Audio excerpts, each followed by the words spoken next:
আসসালামু আলাইকুম everyone. Major স্বামী গল্পের ২৮ নম্বর পার্ট নিয়ে চলে আসলাম। তো বেশি কথা না কইয়া চলুন গল্প শুরু করা যাক। আপনি না দেশের নামজাদা একজন মেজর, দিনের পর দিন বনে বাদরে পাহাড় জঙ্গলে কাদামাটিতে রাতের পর রাত পড়ে যুদ্ধই করেন। তখন কোনো সমস্যা না হলে সামান্য একটা আম গাছে উঠতেই এখন আপনার এত অজুহাত কেন হচ্ছেন শুনে? হাত দুটো কোমরে রেখে বেশ রাগী সুরে ও ঝাঁঝালো কণ্ঠে কথাগুলো উগরে দিল মেঘু। কিন্তু শীর্ষ ওনার সেই রাগী চাউনি আর তোপ শুনেও নিজের গম্ভীর মনোভাব এক বিন্দুতেও পরিবর্তন করল না, বরঞ্চ পূর্বের ন্যায় নিজের সেই গম্ভীর্য ও দারাজ গলায় শুধরাল। দুর্ঘটনা বা আহতের আশঙ্কা শতভাগ রয়েছে মেঘলা। মেজর আলাদা জিনিস আর বউ নিয়ে মাঝরাতে পিচ্ছিল গাছে চড়া আলাদা। বিজ্ঞপ মানুষের মতো পারিপার্শ্বিক ঝুঁকিটা তোমাকে বুঝতে হবে। মেঘু শেষে সুইযুক্ত আর কণ্ঠবাণী বিন্দুমাত্র কর্ণপ না করে নিজের চড়িদারা কামিজটা হালকা কোমরে অবধি তুলে নিয়ে গাছে ওঠার জন্য এক পায়ে কাদা করে জোর দিল। তারপর তড়িঘড়ি করে বুড়ো আম গাছের উঁচু পিচ্ছিল গুঁড়োটা ধরে ডাল বেয়ে হনহন করে উপরে উঠে গেল। নিচে দাঁড়িয়ে রাখা পকেটের টর্চের সুর হলুদ আলোক রোশনি মেঘুর ওপর ফেলে নিস্তব্ধ হয়ে রইল শিষ্য। ওই আলো আধারের মাঝে দেখতে লাগলো ও সর্বমাত্র কয়েক ঘন্টা আগে শুভ কাবিন হওয়া সাদা চুড়িদার পরা সদ্য বিবাহিত কনে কিভাবে কাঠবিড়ালের মতো তরতর করে আম গাছে উঠে যাচ্ছে। গাছের ডালে পা জমিয়ে বসিয়ে মেঘু মুখ কাচিয়ে নিচু গলায় তাগিদ দিল। অমন হাবদার মতো গুলগুল চোখে তাকায় না থাইকা তাওয়ারি ঝুলানো ব্যাগটা মেলায় ধরেন তো, সুস্বাদু আমগুলো লইগে লাগবো আমার। শিষ্যের চারপাশে খা খা করা অন্ধকারে একবার সতর্ক দৃষ্টি ফেলল। বাধ্য ছেলের মতো পকেট থেকে বড়সড় একটা ব্যাগ বের করে মস্ত বড় ফাঁক করে মেলে ধরল। মেঘু গাছের ডালে বসে নাগাল পাওয়া ডাসডুস কাঁচা আমগুলো টাপ টাপ ছিঁড়ে নিজের ব্যাগটাই গম্ভীর ফেলতে লাগলো। তবে গুল বাদল মেঘের দু হাতে একরাশ কাচের গাঢ় রঙের চুড়ি। নিস্তব্ধ রাতে সেই নীরব আম গাছে আম বাগানে আম ছিঁড়তে গিয়ে মেঘের হাতের চুড়িগুলো অনবরত টুকটাক শব্দ চারদিকে এক অপূর্ব সুর দিয়ে ছড়তে লাগলো। ঝাঁকির মাঝেও শীর্ষ সেই স্মৃতনালী আর পুরুষালী মন সেই মিষ্টি ধ্বনিতে এক অদ্ভুত পলক বান করলো। সে আলতো করে গলা পরিষ্কার করে গাছের দিকে মুখ উঁচিয়ে ফিসফিস করে শুধরালো, বলছিলাম কি, আমার চুরের বউ হাতের চুড়িগুলো খুলে রাখলে ভালো হইতো। খুব শব্দ হচ্ছে কিন্তু এমন পরম শান্তির কাজ বড্ড ঘি কটাচ্ছে এই মননীয় শিষ্যর কাব্যর কথাগুলো শেষ না হওয়ার আগে বাগানের অপর প্রান্ত থেকে একটা কটমট ও বিগ্রতির গর্জন উঠালো।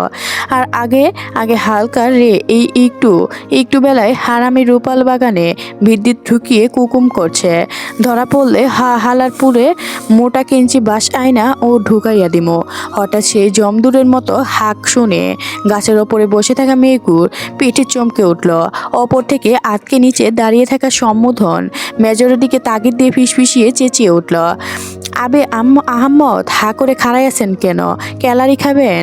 মেজর সাহেব জলদি এই গাছে পলান, বুড়ো সগির আলী আইসা পড়ছে। দরবার পারলে কিন্তু পিঠার চামড়া ছিলে ফেলবো। কিন্তু মেঘের এতম চরম সতর্ক শিষ্যের এক কান দিয়ে ঢুকে অন্য কান দিয়ে বের হয়ে গেল। ও নিজে চেনা আর্মির সহযোগিতা আর পার্সোনাল টিপ বজায় রেখে একদম এক কদমও বাড়িয়ে একদম নিচ থেকে বেশ অভিবাচ্যের সাথে হাঁক ছেড়ে বলল, তোমায় এই এমন অবস্থায় পিচ্ছিল গাছের ডালে একলা ফেলে আমি কি করে পালাই? কিভাবে মেঘু? যাইতাছি, তুমি তোমারে পাইলাইবার রাস্তা দাঁড়াও।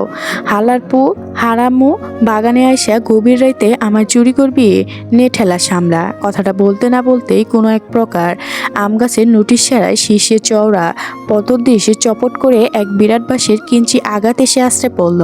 আস্তে নয়, একেবারে বুড়ো সগির আলীর পুরো গায়ের সমস্ত শক্তি দিয়ে আছাড় মারা হলো সেই বাড়ি।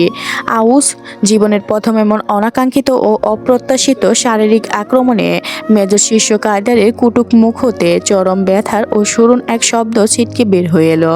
কিন্তু খ্যাপাবৃদ্ধ সগর আলীর সেসব কোনো ভাবমূর্তি তোয়াক্কা না করে টানা একের পর এক মুটে পাঁচটা শক্ত ও সাপেট বাঁশের বাড়ি আঘাত হেনে বসালো দেশের সেরা তুখো আর্মি অফিসার শীর্ষের অর্থে।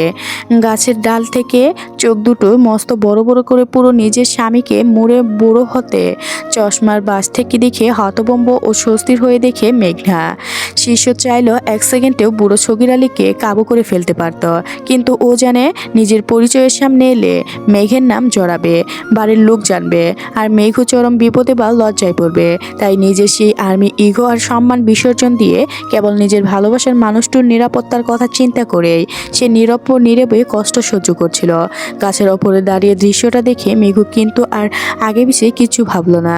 নিজের স্বামীর গায়ে এমন একের পর এক বাঁশের বাড়ি পড়ায় দেখে ওর ভিতরে কালিনীর রূপটা জেগে উঠল। ও তড়িঘড়ি করে কোমরে গুজা ছোট্ট টি-শার্টটা হাতে নিল, মাথার দিগন্ত কুশ শাড়ির শক্ত বাঁধনটা এক ঝটকায় খুলে পিঠুময় অবধির মতো ছড়িয়ে দিল। চোখের কোণেতে থাকা গাঢ় কাজলগুলো আঙুল দিয়ে একটাকে লেপটে দিয়ে পুরো চেহারায় ভৌতিক রূপায়িত ঘটনা করল। তারপর ট্রস্তা নিজের থুতনির নিচে জ্বালিয়ে এক বিকট ও হিমশীতল হাসিয়ে কেঁপে উঠল। ওর সগির আলী ভালা আইসিস রে আব্বা। গুটগুটে অন্ধকারের আচমকা কোনো পেতনির মতো ফ্যাকাশে ও বিকট গলা শুনতে পেয়ে শূন্যের উঠানে সগির আলীর বাঁশ ধরা হাতটা মাঝপথেই জমে কাঠ হয়ে গেল। নিচে দাঁড়িয়ে কোষ্ঠে কুকড়াতে থাকা শিষ্য চমকে উঠে মুখ উঁচিয়ে চাইল। গাছের একদম মগডালে আবছা আলোয় সাদা চুড়িদারি পরা অচেনা নারীর ভরার ভঙ্গিতে দাঁড়িয়ে থাকলে দেখলো বাতাসের তর ওর উন্নাটা ডানার মতো উঠছে। সগির আলী থরথর করে কাঁপতে থাকা পুরো দেহটা অমন ভর খেয়ে ডাক শুনে ভরক হয়ে গেল। সে তুতলাতে শুধরালো, কে ওইখানে?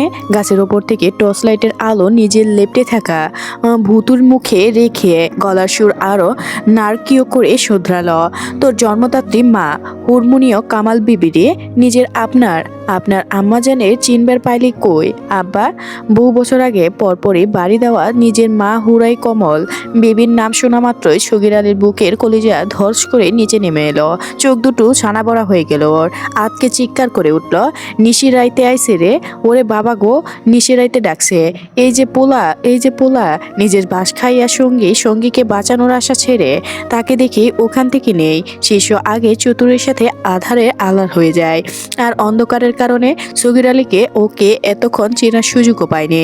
পাশের চৌড়া ছেলেটাকে এক লামহা গায়েব হতে দেখে সগির আলীর ভিতরে ভয় এবার 1000 গুণ বেড়ে গেল।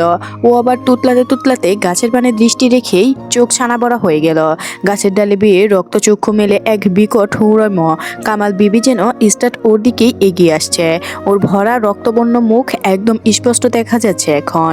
সগির আলীর 2 পা পিছিয়ে বুক চেপে ধরে উল্টো দিকে পালাতে চাইল, কিন্তু মেঘু তৎক্ষণেও গাছের ডাল থেকে টপ করে নিচে ফালিয়ে নিচে নেমে এসে একেবারে ভূত হয়ে সগির আলীর মুখের ওপর এসে থাবা মারল।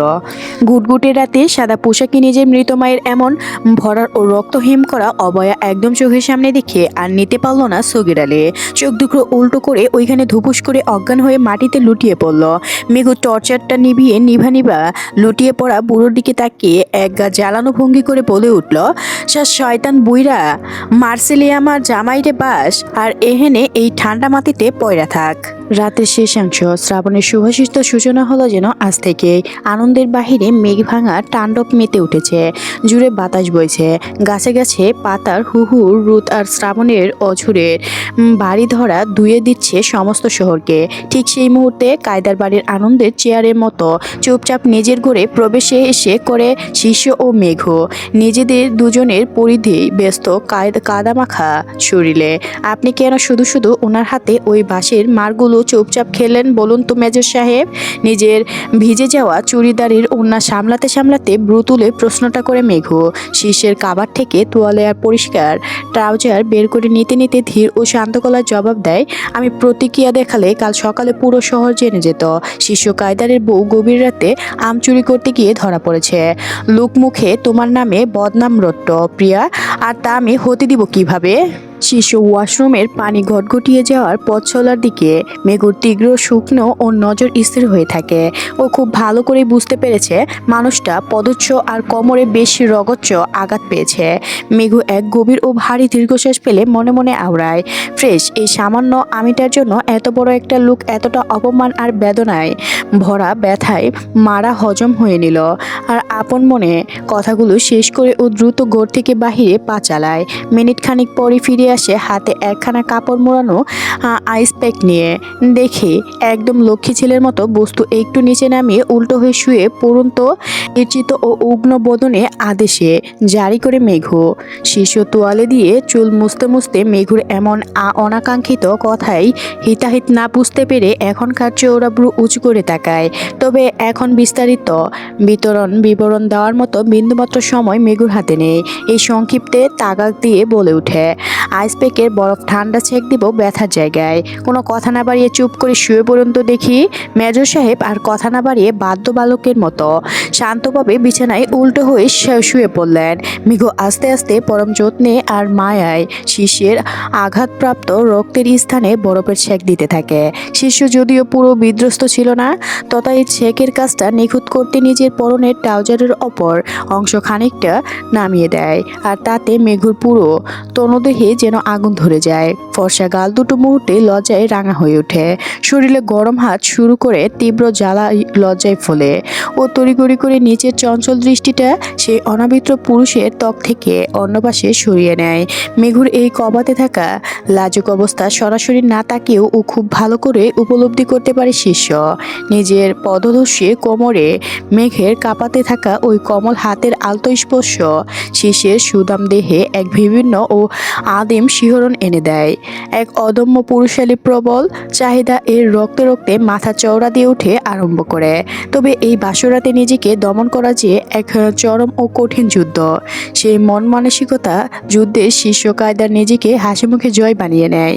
এক গভীর নিঃশ্বাস ফেলে ধীরের মধ্যে নিজের আখিজোড়া নিভিয়ে ফেলে পরম শান্তিতে। আমি আপনাকে একটু সাহায্য করি বড় আন্টি। রান্নাঘরে সকালের নাস্তা তৈরি ব্যস্ত থাকা শিউলি বেগমকে সাহায্যের উদ্দেশ্যে অতি নরম গলায় বলল মেঘু, কোনো দরকার নেই, তুমি তোমার স্বামীর কাছে যাও, ওইখানে তোমার জায়গা। শিউলি বেগমের এমন চরম ও রক্ষ কথা শুনে মেঘুর কোমল হৃদয় এক তীব্র আঘাত লাগে। তার মনের গহীনে জমে থাকা ধারণাটাই তবে বাস্তব প্রমাণিত হলো। শিউলি ওকে কায়দার বাড়ির বড় বউ হিসেবে মন থেকে মেনে নেয়নি। আজকের গল্পটি এ পর্যন্ত শেষ হলো। পরবর্তী পার্ট পেতে অবশ্যই চ্যানেলটি সাবস্ক্রাইব করে রাখবেন। ধন্যবাদ সবাইকে, ভালো থাকবেন।